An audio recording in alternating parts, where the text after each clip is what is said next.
first wave hit without warning. Earth's cities turned to glass in 17 minutes. Commander Kyle Martinez watched the orbital defense grid collapse from his station aboard the Valiant, humanity's flagship.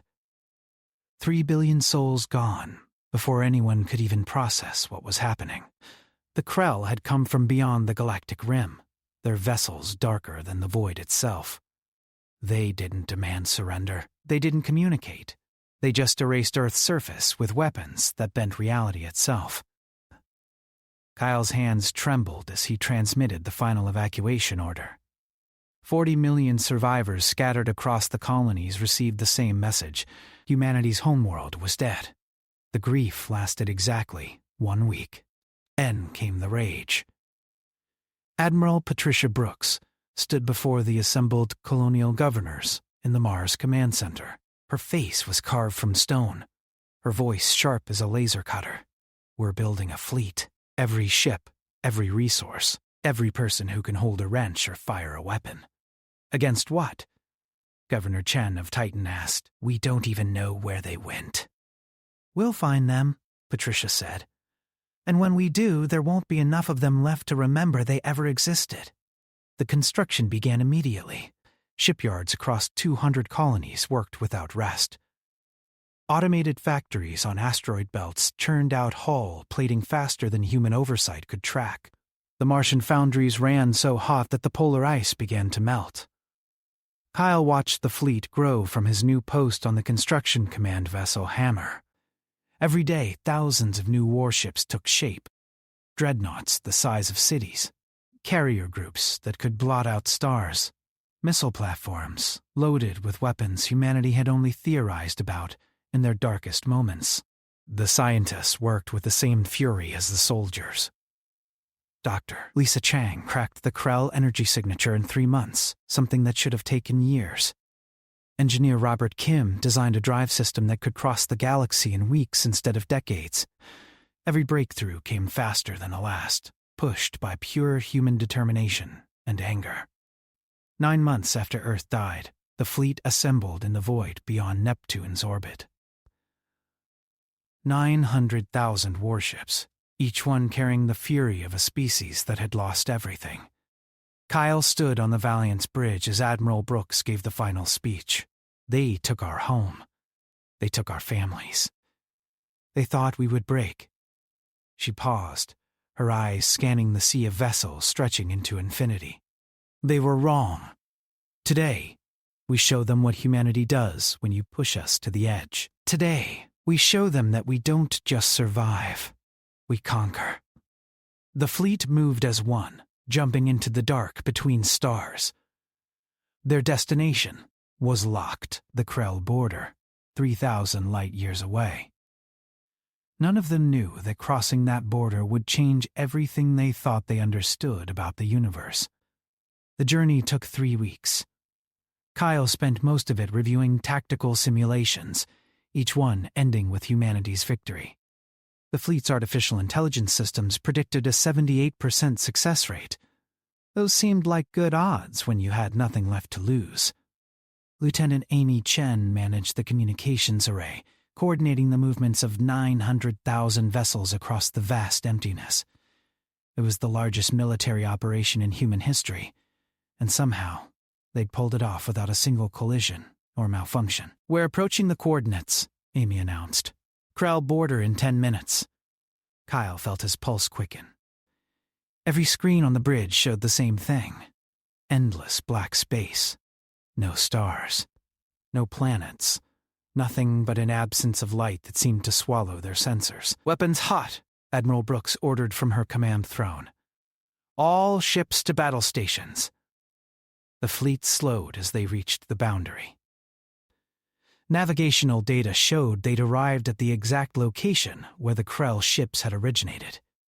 But there was nothing there. "Scanning for enemy signatures," Dr. Chang reported from her science station. "I'm getting... Wait, this doesn't make sense." "Report," Brooks snapped. "There's a barrier here." "Not physical. It's like a fold in space itself. The Krell didn't come from this location. They came through it." Kyle studied the readings flowing across his terminal.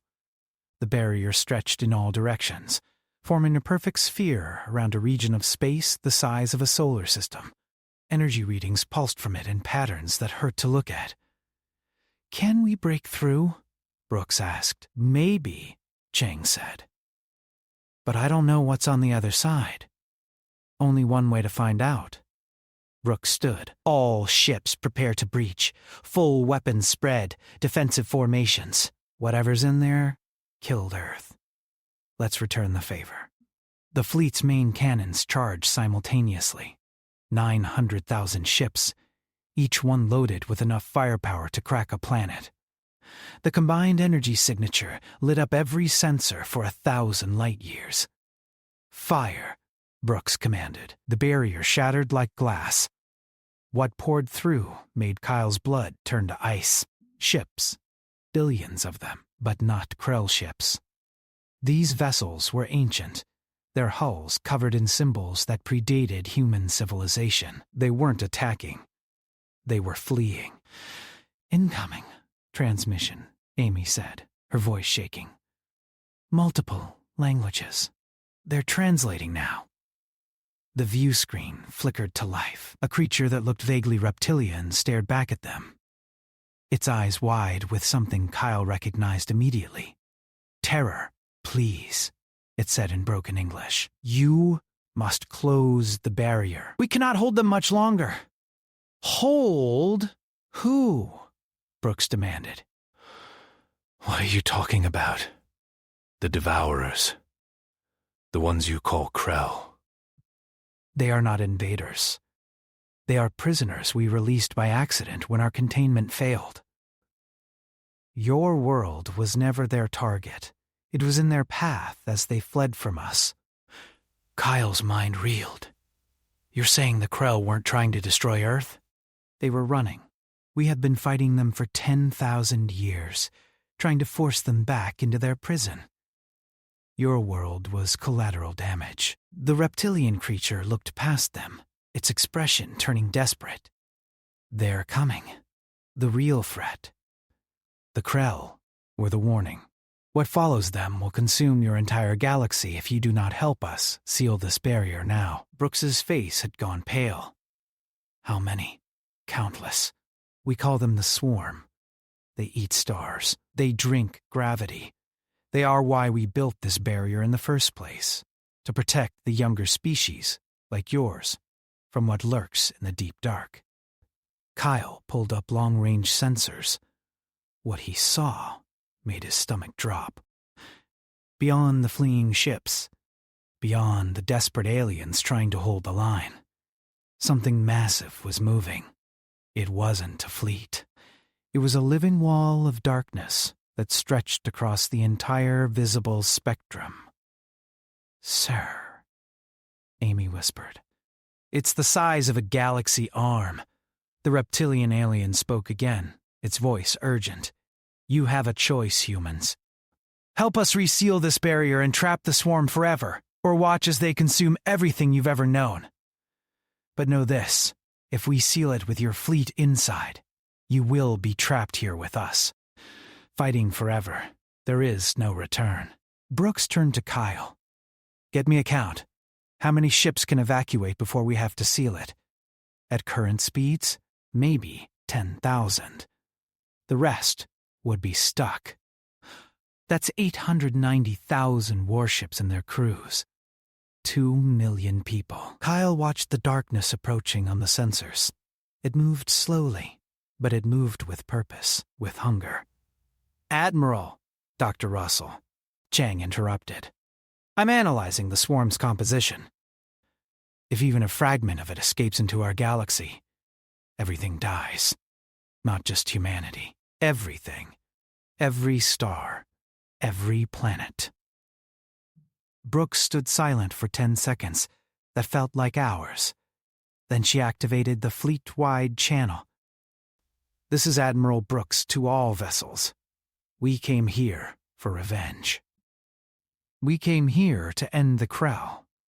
Turns out we were wrong about everything." She paused. "But we have a new mission now. We're going to seal this barrier. We're going to trap ourselves inside, and we're going to buy our species and every other species in the galaxy the time they need to survive. Kyle heard the protests flooding the communication channels, crews demanding evacuation, officers questioning the order. But Brooks continued. Anyone who wants to leave has 60 seconds to break formation and run. No judgment, no consequences. But if you stay forever. You fight forever. You die here eventually. But you die knowing that humanity's name will be remembered across the stars as the species that saved everything. 59 seconds passed. Not a single ship moved. Kyle felt something break inside his chest and reform into something harder. The countdown reached 0. Admiral Brooks nodded once, then turned to the reptilian commander on the view screen. "Tell us what to do." The alien's expression shifted to something that might have been respect. "You are either the bravest species we have encountered, or the most foolish. Perhaps both. I am Commander Vex of the Sentinel Alliance. We have defended this barrier for 6,000 years. Now you will join us." Vex transmitted coordinates to the fleet. "Position your vessels in the gaps between our formations. When I give the signal, fire everything you have at the barrier anchors. The combined energy will reseal the fold and trap us all inside." "How long do we have before the swarm reaches us?" Brooks asked. 3 hours, maybe 4. They feed on anything with mass, once sealed inside. We estimate the barrier will hold for another 1,000 years if we actively defend it. After that, Vex's voice trailed off. "After that, our grandchildren's grandchildren will still be fighting," Brooks finished. "Good. Gives us something to work toward." The human fleet moved into position. Kyle watched as the Valiant slipped between 2 massive Sentinel dreadnoughts, each one bristling with weapons that made human technology look primitive. Around them, thousands of other species formed the defensive line. Some were humanoid. Others defied description. Dr. Chang was frantically analyzing the Sentinel technology. "Admiral, their shield systems are at least 500 years ahead of ours.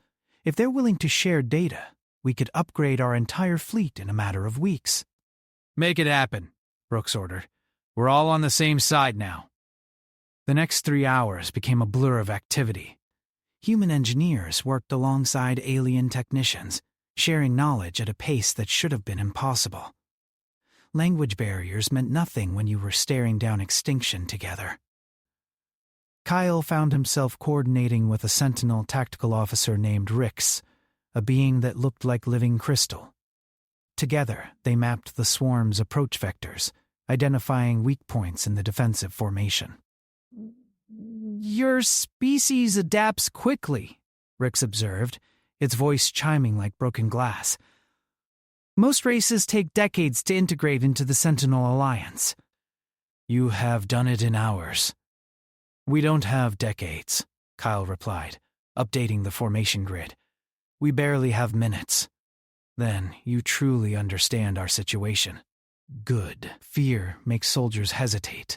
Acceptance makes them dangerous." The swarm entered visual range 90 minutes ahead of schedule.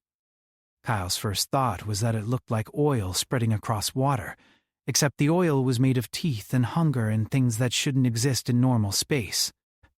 Individual entities were the size of battleships, their bodies constantly shifting and reforming.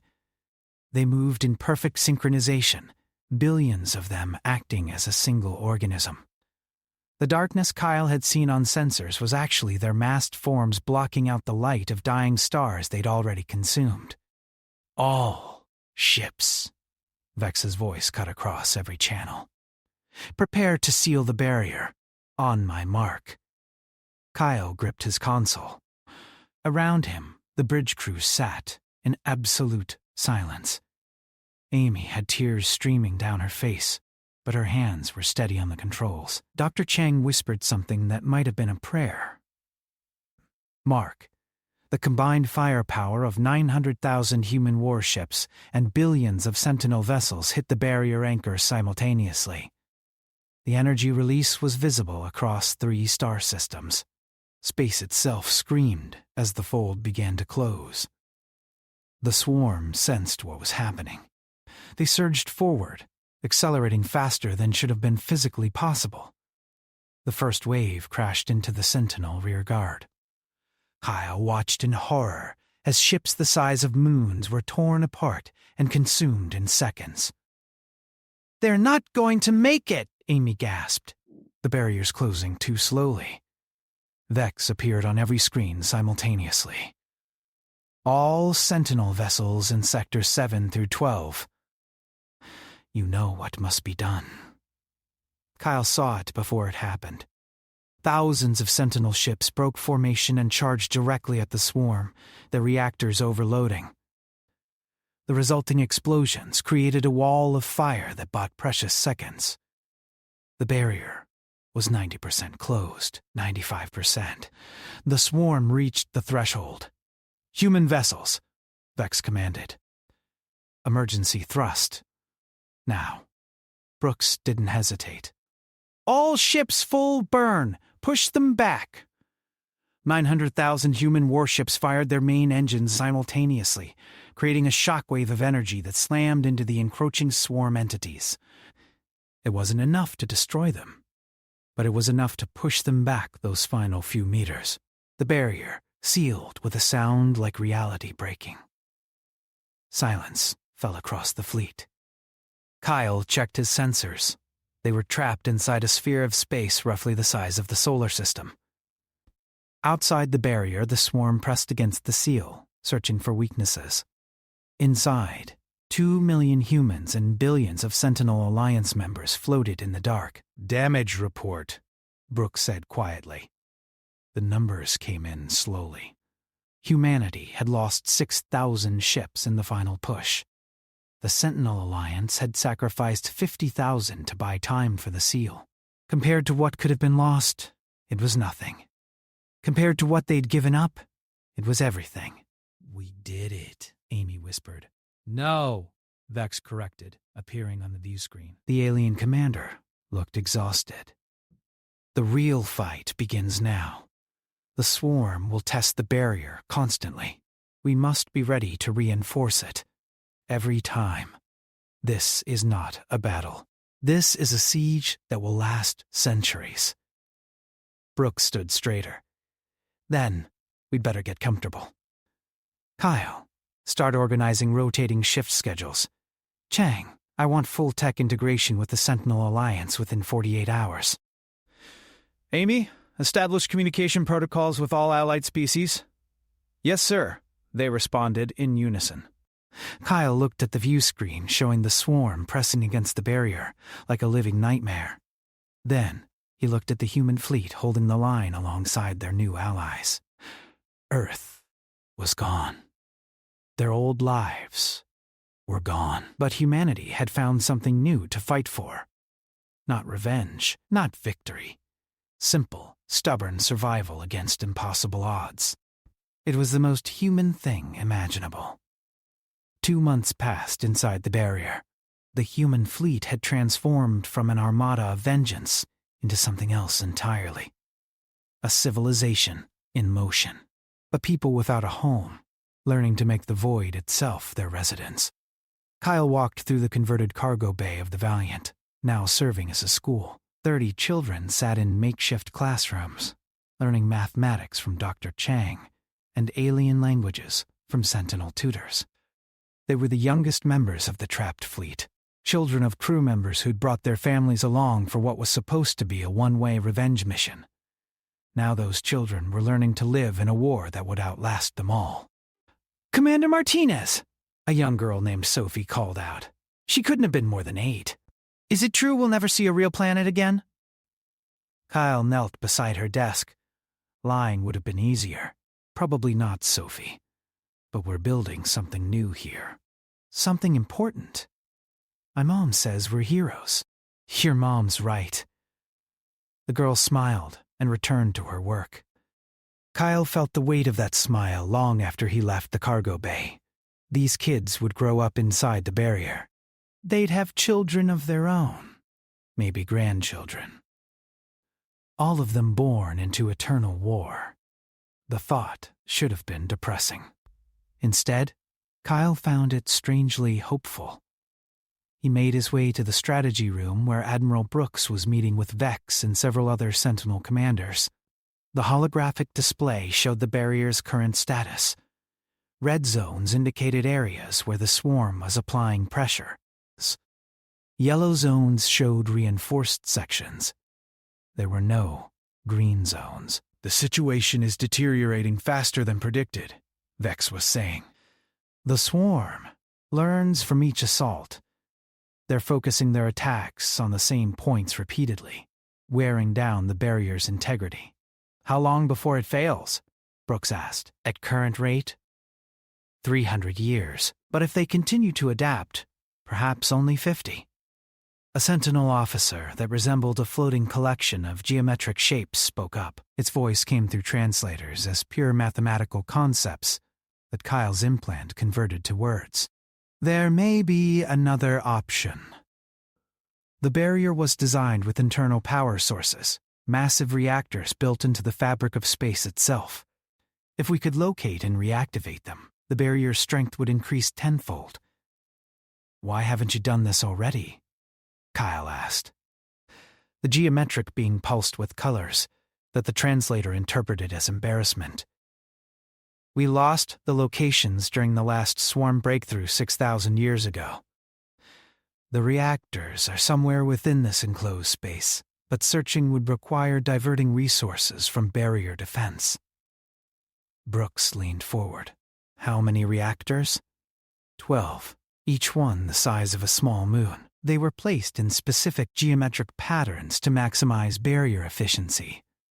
And if we find even one, the barrier would stabilize for at least 1,000 years, bind all 12, and it would hold until the heat death of the universe.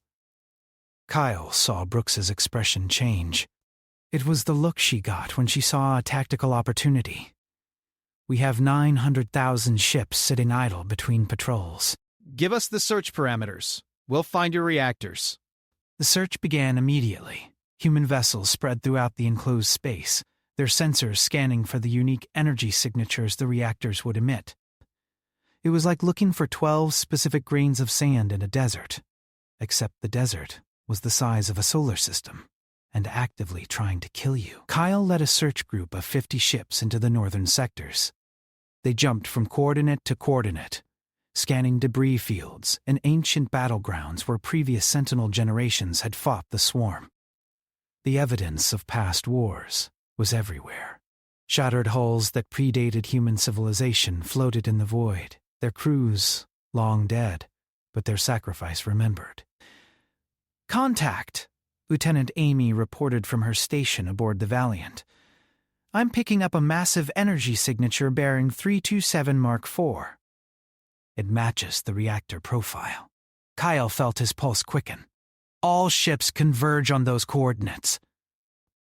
Combat spread. If we found it, the swarm might know where it is too. They approached cautiously. The reactor emerged from the darkness like a forgotten god. It was massive, a sphere of crystalline material shot through with veins of pure energy, but it was dark, dormant, and surrounding it were the remains of Sentinel ships, thousands of them, forming a protective graveyard. They died defending it, Kyle whispered. Reading multiple swarm signatures in the debris field, Amy warned. Dead dormant. Waiting. For what? Doctor. Chang answered from her science station. For someone to try to reactivate the reactor. The energy surge would be like ringing a dinner bell. Every swarm entity within range would wake up and attack. Kyle opened a channel to Admiral Brooks. We found Reactor 1, but it's a trap. The moment we try to turn it on, we'll be swarmed. Brooks's response was immediate. How many ships do you need? All of them, and it still might not be enough. Then you'd better make it enough.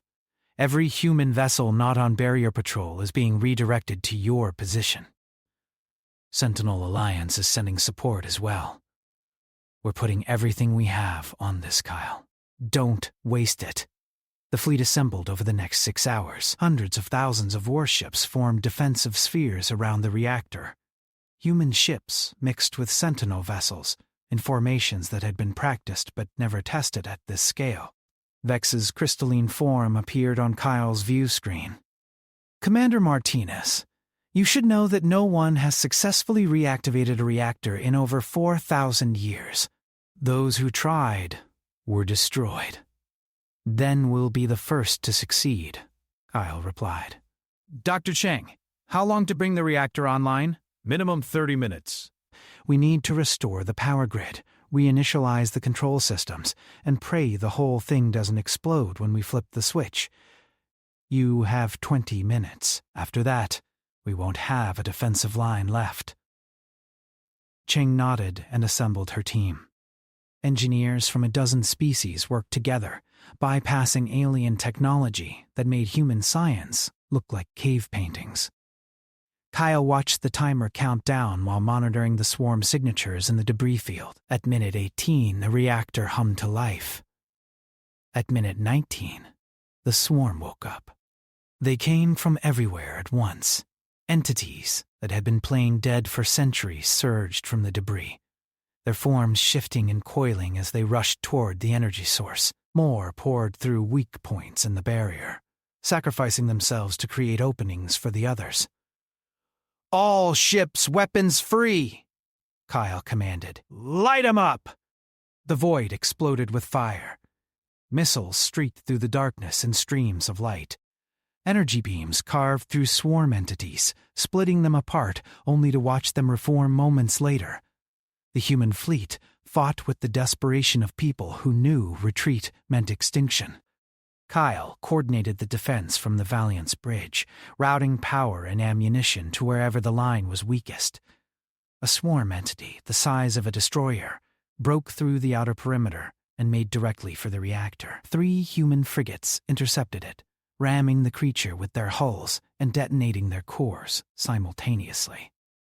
The sacrifice bought 10 seconds. It had to be enough. Reactor at 80%. Dr. Bosket. Cheng called out. I need 2 more minutes. You've got 1? Kyle shot back, watching another section of the defensive line collapse. The Sentinel vessels fought alongside the humans with synchronized precision. Vex's flagship unleashed weapons that bent gravity itself, crushing swarm entities into singularities. Other Sentinel ships deployed barriers of hardened light, buying time with every second they held. A massive swarm construct, larger than anything Kyle had seen before, emerged from the debris field. It looked like a spiral of teeth in darkness, spinning faster as it approached the reactor. Every weapon in range opened fire on it, but the attacks only seemed to make it stronger. "That's a Devourer Prime," Vex transmitted, his voice tight. "They're rare, nearly impossible to kill. If it reaches the reactor before activation completes, everything we've done is for nothing." Kyle made a decision he'd been avoiding since the battle began. "All ships, target the Devourer Prime. Everything you've got." "Now, sir, that will leave the perimeter exposed," Amy protested. "Do it." The entire fleet turned their weapons on the single target. The combined firepower would have vaporized a planet. The Devourer Prime absorbed it all, growing larger with each hit. "It's feeding on our energy, Doctor." Cheng shouted. "Conventional weapons won't work." Kyle's mind raced through options. Then he saw it. The ancient Sentinel wrecks surrounding the reactor weren't just debris. They were bombs waiting to be detonated. "Vex, can you trigger the reactor cores on those old ships?" The alien commander caught on immediately. "Yes, but the explosion will damage the reactor we're trying to save." "The reactor's made to withstand star-level energy. Those old cores won't scratch it. But they might hurt that thing." Vex didn't argue. Seconds later, thousands of ancient Sentinel vessels detonated in a chain reaction that turned the void white. The Devourer Prime screamed, a sound that Kyle felt in his bones rather than heard. When the light cleared, the creature was gone. So was a third of the human fleet.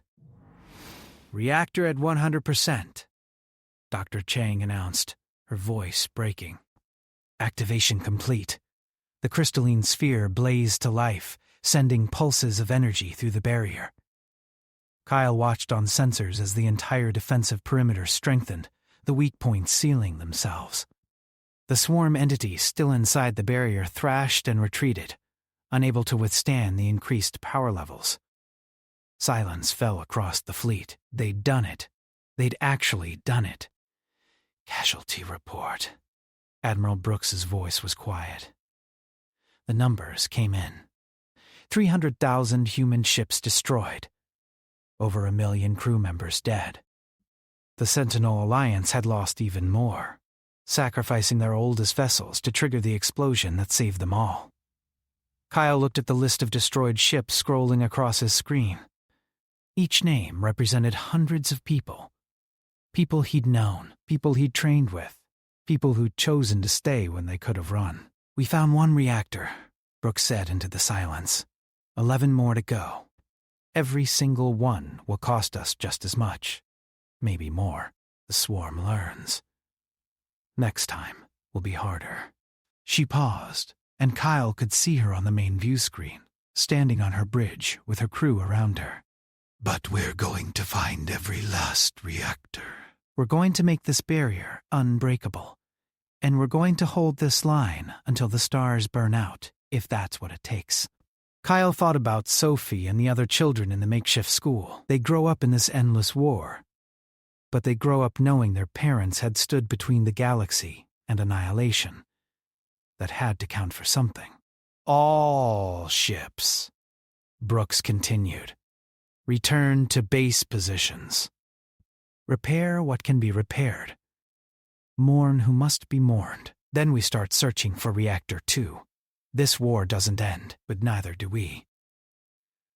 The fleet dispersed, battle-scarred and diminished but unbroken. Kyle watched them go, thinking about the 900,000 ships that had crossed the barrier 2 months ago. Less than 600,000 remained now. By the time they found all 12 reactors, how many would be left? It didn't matter. They'd keep fighting, regardless. Vex appeared on Kyle's private channel. "Your species continues to surprise us, Commander Martinez. In 2 months, you have accomplished what took other races decades to learn. You adapt, you sacrifice, you persist." "We're stubborn," Kyle replied. "It's kind of our thing." The Sentinel Alliance has a saying. The stars remember the fallen, but the void remembers those who held the line.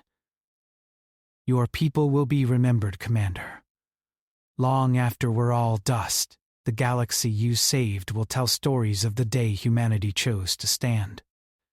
Kyle looked out at the barrier, at the swarm still pressing against it from the other side.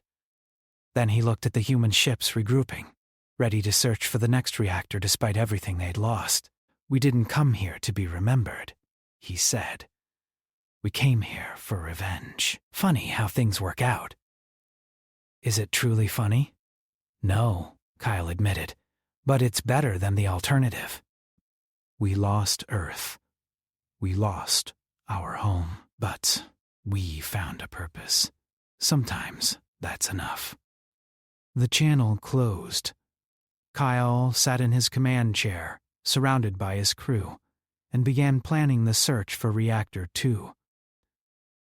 Outside the viewports, the barrier hummed with newfound strength, holding back the darkness. Somewhere in the galaxy beyond, humanity's colonies thrived, unaware of the sacrifice that kept them safe. They'd build new worlds, new cities, maybe even a new Earth someday.